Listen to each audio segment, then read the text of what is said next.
भगवान वह प्रक्रिया है जिसमें आप धीरे धीरे मिटते जाते हैं। यह मिटना सुखद नहीं लगता शुरुआत में।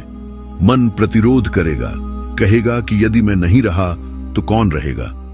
उस क्षण एक बहुत महीन आवाज आती है, तू नहीं रहेगा तो मैं रहूंगा। यही भक्ति का केंद्र है। जब आप भीतर से यह सुन लेते हैं, फिर प्रयास नहीं करना पड़ता। फिर भजन भी साधना नहीं, श्वास बन जाता है। भक्ति योग बाहरी प्रदर्शन नहीं है। मंदिर में झुकना भक्ति नहीं, भीतर झुकना भक्ति है। भगवान को प्रणाम करना भक्ति नहीं, अपने अहंकार को प्रणाम करना भक्ति है।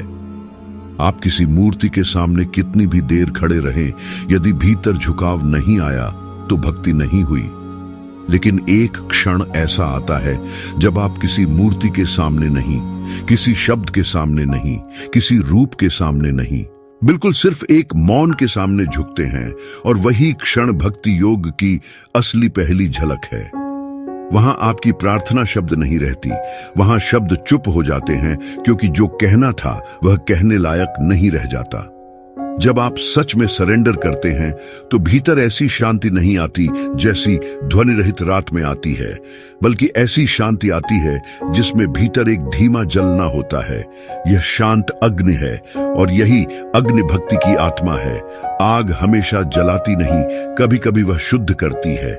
जब भक्ति में यह अग्नि जलती है, तब व्यक्ति दुनिया से नाराज नहीं होता, बल्कि वह भीतर से इतना स्वीकार कर लेता है कि जो कुछ हो रहा है वही ठीक है। यह स्थिरता भक्ति का दूसरा चरण है।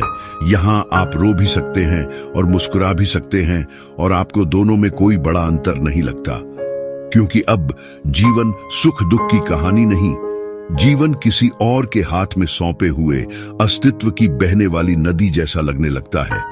आप अनुभव करेंगे कि जैसे जैसे आप सरेंडर में जाते हैं, वैसे वैसे कंट्रोल छूटता है। कंट्रोल के जाने से आप असुरक्षित महसूस नहीं करते, बल्कि कुछ अदृश्य सुरक्षा आपको घेरे रहती है। यही ऊर्जा भक्ति की करुणा है। भक्ति में भगवान धीरे धीरे बाहर से भीतर सिमट जाते हैं।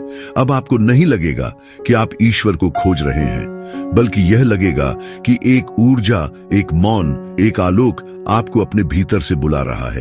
यही तत् है।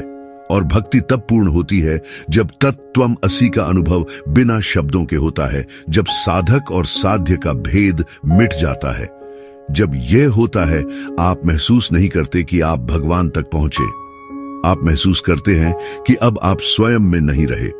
और जब साधक स्वयं को छोड़ देता है, तब भक्ति योग अपना कार्य प्रारंभ करता है। यही वह मोड़ है जहां से अब यात्रा साधक की नहीं रही, यात्रा स्वयं उस चेतना की हो गई जिसे आपने स्वीकार किया है। जिंदगी अब से आपकी नहीं, उसकी होगी, और आप सिर्फ